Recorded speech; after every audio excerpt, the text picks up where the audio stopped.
নমস্কার বন্ধুরা, কেমন আছো তোমরা সবাই? তানি স্মল ওয়ার্ল্ডের আরও একটি ব্লগে তোমাদের সকলকে অনেক অনেক স্বাগত জানাই। তো আজকের দিনটা ছিল রবিবার, যথারীতি একটা অন্যরকম দিন।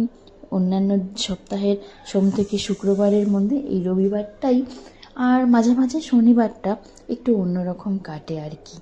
তো আজকে রবিবার, বাবাদের বাড়িতে প্রত্যেক রবিবারই সৎসঙ্গের অনুষ্ঠান হয়, কিন্তু প্রত্যেক রবিবার আমি আর ব্লগ বানাই না।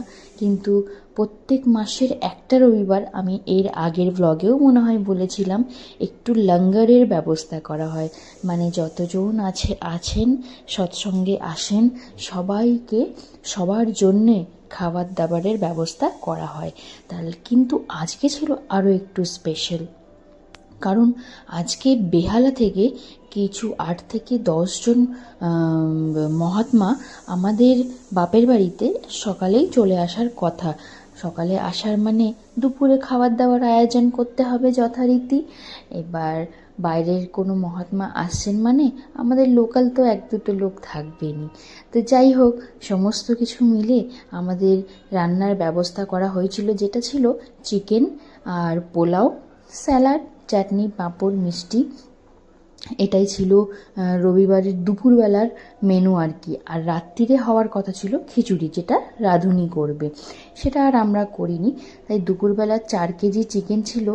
তো হাফ হাফ করে আমি আর আমার বরমশাই দুজন মিলে চিকেনটা রান্না করলাম, তারপর পোলাওটা আমি রান্না করলাম আর কি। আর বাকি সব চাটনিটা একদিন আগে করে রেখে নিয়েছিলাম, যাতে সকালে খুব একটা চাপ না পড়ে। আর 1-2 জন মাংস খাবেন না, তাই ওনাদের জন্য একটু আলু ফুলকপির রসা রসা করে তরকারি করেছিলাম। এইটুকুই যথেষ্ট ছিল। সবাই খুব মন প্রাণ খুলে খেতে যেতে পারে, তাই খুব হাবিজাবি আইটেম করিনি।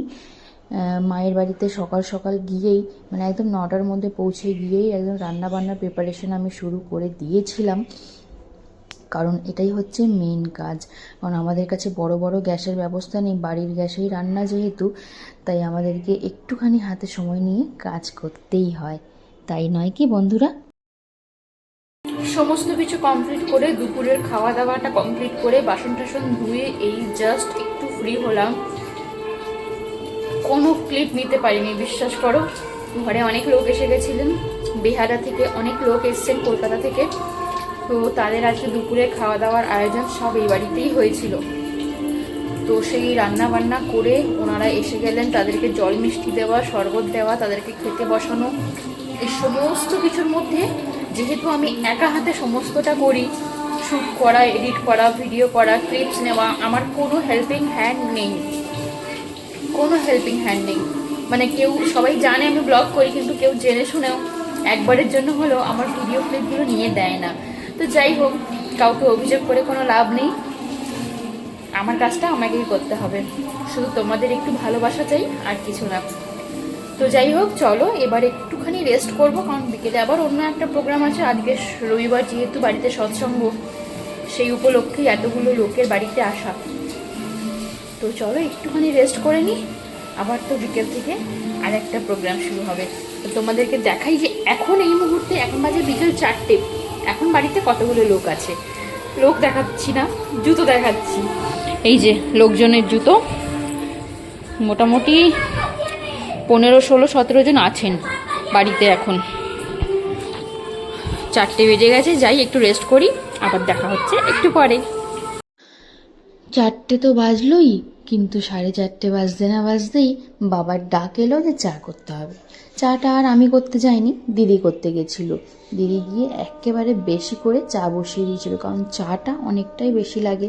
কারণ অলরেডি বাড়িতে এতগুলো লোক আছেন, প্লাস সন্ধ্যাবেলা অনেক লোক আরও আসবেন, তাই একটু বেশি করে চাটা করে নেওয়া। আর সবাই র চাটাই প্রেফার করেন আর কি। আর বড়মশাই ঘুমিয়ে ঠুমিয়ে উঠেই বললেন আমাকে একটু দই খেতে দাও, কারণ দুপুরবেলা ও দইটা খায়নি, আর পানও খেতে ভুলে গেছিলো নিজের ভাগের। তাই দই খেয়ে পান খেতে বসে পড়লো সঙ্গে সঙ্গে। আমি বললাম যে আসো, পানটা আমিই তোমাকে খাইয়ে দিই। সুন্দরভাবে পানটা খাইয়ে দিলাম, আর একটুখানি ওকে একটুখানি করছিলাম আর কি, জ্বালাতন যেটা বলে আর কি। ইতিমধ্যেই সৎসঙ্গ ওপরে শুরু হয়ে গেছিলো। আমি ওপরে গেলাম, একটু ছোট্ট ক্লিপ নেওয়ার চেষ্টা করলাম, ছোটোখাটো করে একটু ক্লিপ নিলাম। আর এরপরে আমি তোমাদের সাথে 2-4টে ভজন শেয়ার করব। তোমরা অবশ্যই ভজনগুলো শুনো। 2-4টে ভজন তোমাদের সাথে একটু সাউন্ডটা শেয়ার করার ইচ্ছা আছে।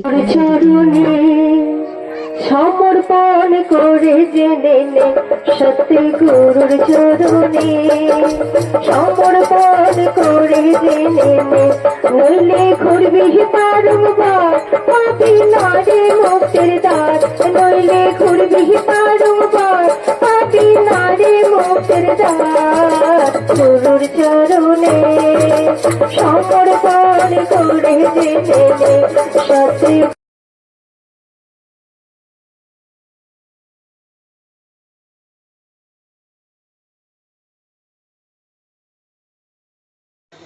তো এরকম ধরনেরই ব্যাক টু ব্যাক অনেকগুলো ভজন সৎসঙ্গে হয়েছিল, যেটা সবকটা একটা ব্লগে ক্যাপচার করা একদমই সম্ভব নয়। আমি পুরোটাই তোমাদেরকে দেখানোর চেষ্টা করছি বা করলাম, যে সবাই কোথায় কোথায় কে কে আছে, কিভাবে সবাই বসেছে, কিভাবে সৎসঙ্গটা হচ্ছে, আয়োজনটা হয়েছে, সমস্ত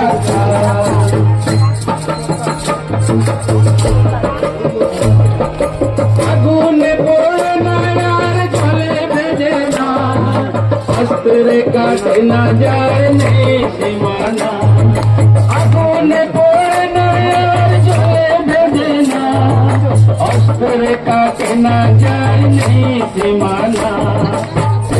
যদি চাও এসো একবার এই আঁকিতে দেখে নাও সাকার নিরাকার, এই আঁকিতে দেখে নাও সাকার নিরাকার।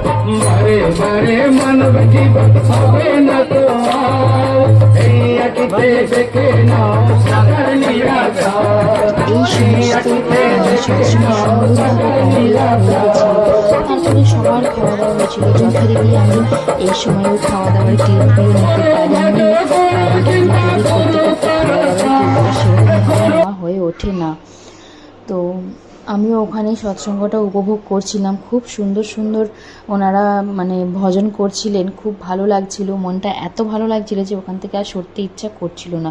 আর শুধু তাই নয়, সৎসঙ্গ শেষ হয়ে সবার খাওয়া দাওয়া করে দূরের লোকেরা সবাই বাড়ি চলে যাওয়ার পরেও বাড়িতে বসে, কারণ কিছু যারা বেহালা থেকে এসেছিলেন তারা আমাদের বাপের বাড়িতে নাইট স্টে করার কথা ছিল, তো ওনারা যেহেতু নাইট স্টে করবেন তাই ওনারা সব কিছু শেষ হওয়ার পর আবারও গান বাজনা নিয়ে বসে পড়েছিলেন, কারণ গান বাজনাটা সবারই পছন্দের, যে যতই করছে ততই কম।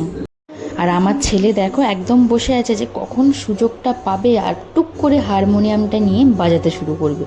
ওর যে এত ভালো লাগছে হারমোনিয়াম বাজাতে যে আর কিছু বলার নেই, যা বাচ্চা মানুষ ইচ্ছা হচ্ছে আর কি। তো সুন্দর সুন্দর ভজনের মাধ্যমে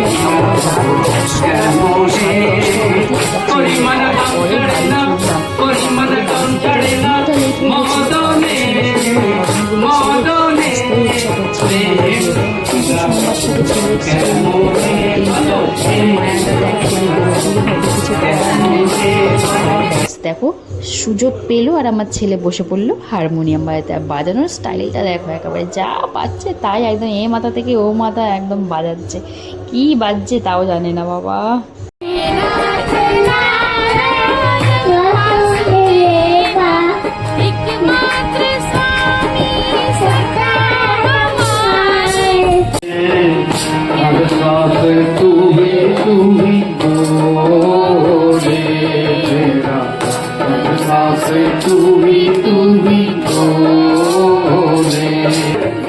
सुमिरन के हीरे सच्चे मोन तोड़ता है, रखना बोले ना बोले मोन बोलता है। सुमिरन के हीरे सच्चे मोन तोड़ता है, तेरे जैसा ना कोई धनवान होगा, तेरे जैसा ना कोई धनवान होगा। हर पल प्रभु से जुड़ा जुड़ा रहेगा, मीरा का हीरा जैसी, मीरा का हीरा जैसी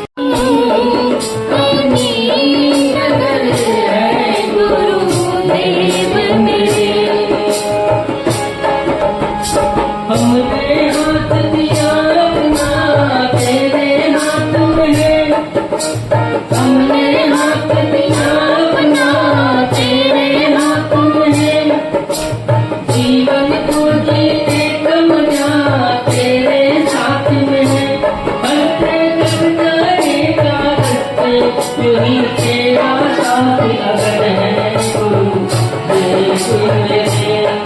সবাই নিচে নামছে। তো চলো, সমস্ত কিছু হয়ে গেল, ভাজান তো চলতেই থাকবে। আজকে ব্লগটা এবার এখানেই শেষ করব। তোমরা সবাই খুব ভালো থেকো, সবাই সুস্থ থেকো।